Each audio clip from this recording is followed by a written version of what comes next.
నమస్తే, నేను మీ Gopi. Welcome back to our channel. ఈరోజు మనతో వచ్చరికి సీనియర్ జర్నలిస్ట్ జగదేవ్ గారు ఉన్నారు. సార్ నమస్తే. సార్ నమస్తే సార్. వైసీపీ పార్టీకి గెలిచింది కేవలం 11 స్థానాలు, అంటే విత్ ఇంక్లూడింగ్ జగన్మోహన్ రెడ్డి గారు. అంటే జగన్మోహన్ రెడ్డి గారు ఇంకొక సీట్ పక్కన పెడితే మిగతా 9 ఎమ్మెల్యే స్థానాలు, అదేవిధంగా మాజీ మంత్రి అని చెప్పవచ్చు రోజా గారు, వీళ్ళందరూ మరలా టీడీపీ, జనసేన, టీడీపీ, బీజేపీ వాళ్ళతో మంతనాలు జరుపుతున్నారంట. నిజమేనా సార్ అది? నేను ఇంతకుముందే విన్నాను, ఒక ప్రముఖ ఎంపీ కూడా బీజేపీలోకి వెళ్ళడానికి సిద్ధపడుతున్నారని కూడా విన్నాను. అది ఎవరో ఒక మిథున్ రెడ్డి గారు. మేబీ అంటే ఈ సోషల్ మీడియా వచ్చాక ఏది వాస్తవం అవాస్తవం తెలియకుండా పోయింది.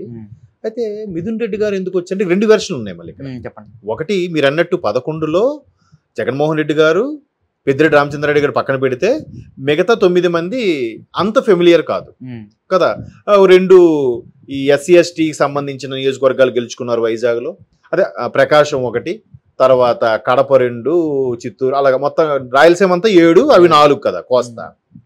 సో ఈ 11లో మళ్ళీ వీళ్ళిద్దరు తీసేస్తే 5 ఇక్కడ, వాళ్ళు 9, 9 మంది. వాళ్ళ 9 ఏమో తెలియదు, కానీ ఈ రాయలసీమ 5 మాత్రం రెడీ టు జంప్ అని కూడా విన్నాను. ఇప్పుడు కాదు, కౌంటింగ్ నెక్స్ట్ డేనే విన్నాను అనమాట.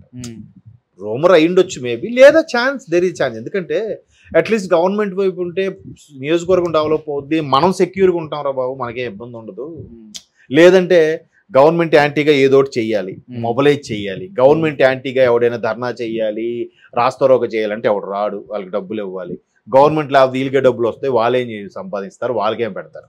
ఇవన్నీ ఉంటాయి. ఇప్పుడు అది వైసీపీ నుంచి కాల్స్ వస్తాయి, బాబు మీరు ఇక్కడ ధర్నా చేయండి, జిల్లాలో ఎడిషన్లు ఇది రావాలి, అది రావాలి, ఇది చెయ్యాలి, అన్ని ఇన్స్ట్రక్షన్స్ వస్తుంటాయి. మీకు ఐడియా ఉందో లేదు?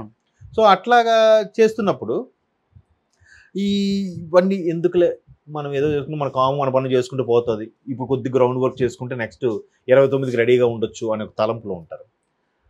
అలా కాకుండా ఫెమిలియర్ అనుకోండి, ఇప్పుడు రోజా గారు, చాలామంది, బొత్స గారు, వీళ్ళందరూ కూడా పార్టీకి జంప్ అయిపోతారు, ఉండరు అని కూడా కొన్ని వార్తలు ఉన్నాయి. ఎలా అంటే అయితే టీడీపీలోకి వెళ్ళలేరు, ఛాన్సే లేదు. ఎందుకు? టీడీపీని బాగా దుయ్యబట్టారు, విమర్శించారు పెద్ద వాళ్ళు, మీరు అన్నట్టు రోజా గారు లాంటి మాజీ మంత్రులు. ఇకపోతే జనసేన కూడా ఇంచుమించు అలాంటిది. పవన్ కళ్యాణ్ దత్తపుత్రుడు, 4 బిల్లు ఇవన్నీ విమర్శించున్నారు కాబట్టి అక్కడికి పోలేరు.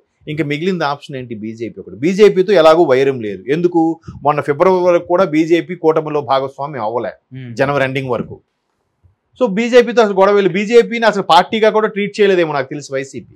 ఏదో సెంట్రల్లో ఉంది తప్ప మనకు అవసరం అన్నట్టుగా అనుకున్నారే తప్ప బీజేపీని అసలు నాయకుల్ని కన్సిడర్ చేయలేదు కాబట్టి వాళ్ళతో వైరం లేదు. సో ఇటు తిరిగి అటు వెళ్తేనే బెటర్. ఇకపోతే మిథున్ రెడ్డి గారి ప్రస్తావన వచ్చింది కాబట్టి, ఆయన ప్రస్తావన ఎలా వచ్చిందంటే ఆయన బీజేపీలోకి వెళ్ళడానికి సిద్ధంగా ఉన్నారన్నట్టు కూడా టాక్ వచ్చింది.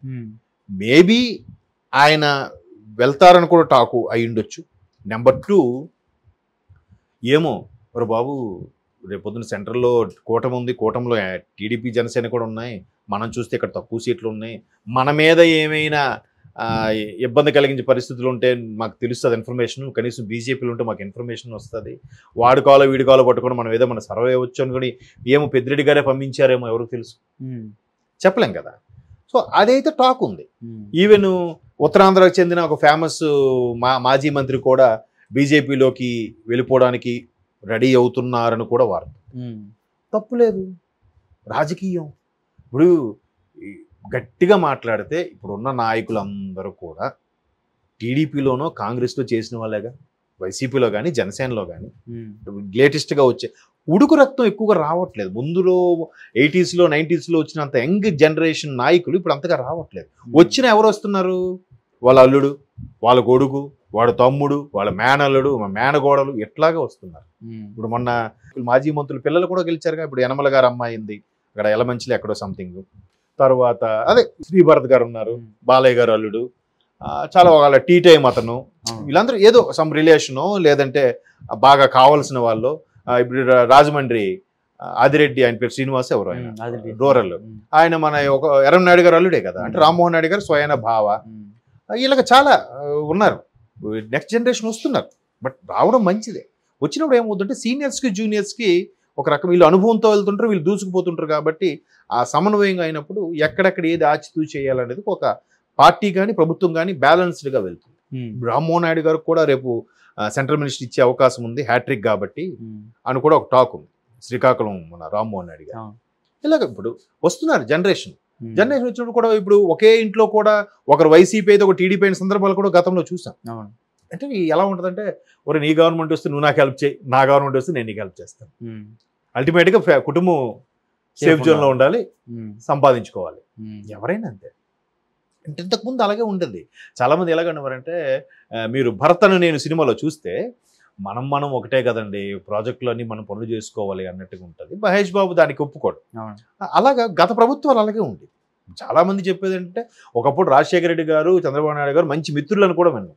ఇప్పుడు రాజశేఖర రెడ్డి గారు ఉన్నప్పుడు ఎట్లాగే ఏందయ్యా మీ పరిస్థితి ఏంటయ్యా అని అలా మాట్లాడేవారు. కానీ మరీ వెధవ సన్నాసి అక్కడ బాబు గారు భార్యని అవమానించే స్థాయిలో అయితే ఎప్పుడు జరగలేదుగా. ఎక్స్ట్రీమ్కి వెళ్ళలే. ఈవెన్ చంద్రబాబు గారు వెళ్ళలే, రాజశేఖర రెడ్డి గారు కూడా. ఇప్పుడు చంద్రబాబు గారు చేసిన ప్రాజెక్టు కూడా ఆయన తీసిలే, క్యాన్సిల్ చేసిలే, జస్ట్ పేర్లు మార్చాడు అంతే.